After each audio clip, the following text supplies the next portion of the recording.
یہ عشرہ رحمت للعالمین کا باقاعدہ انعقاد ہوا ہے اور اس بڑے لیول پہ ہوا ہے کہ اس کی کوئی ہمیں ماضی میں مثال نہیں ملتی. تو آج تک اتنی فکر کرنے والا وزیر اعظم اس ملک کو نہیں ملا جو بالکل مائکرو لیول سے لے کے میکرو لیول تک کے جو معاملات ہیں ہمارے، اس میں بھی دیکھیں کہ ہمارے ذات میں، ہمارے کردار میں، ہمارے معاملات میں، ہماری زندگیوں میں، ہماری نجی زندگی میں، ہمارے بچوں کی کریکٹر بلڈنگ میں، ہمارے روزمرہ کی ڈیلنگ میں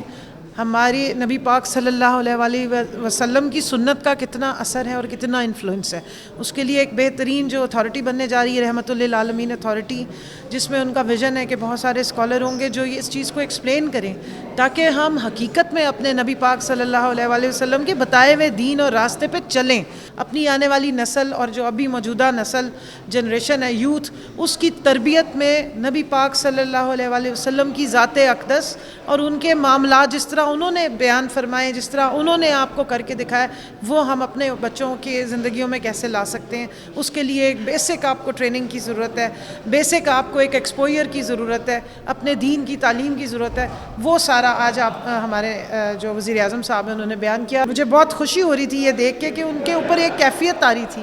ایک محبت اور ایک جو عقیدت تھی وہ موجود تھی، اور جتنا بھی یہاں پر حاضرین محفل تھے وہ سب اس چیز کو، اس پازیٹیو انرجی کو محسوس کر رہے تھے. جب ہم اپنے نبی پاک صلی اللہ علیہ وسلم اور اپنے جو قرآن پاک کی جو تعلیمات کو انہوں نے سنت کے ساتھ بیان کیا ہے، اس کو ہم اپنا اصل میں زندگی کا ایک ضابطہ حیات اپنی بناتے ہیں اور اس راستے پہ چلتے ہیں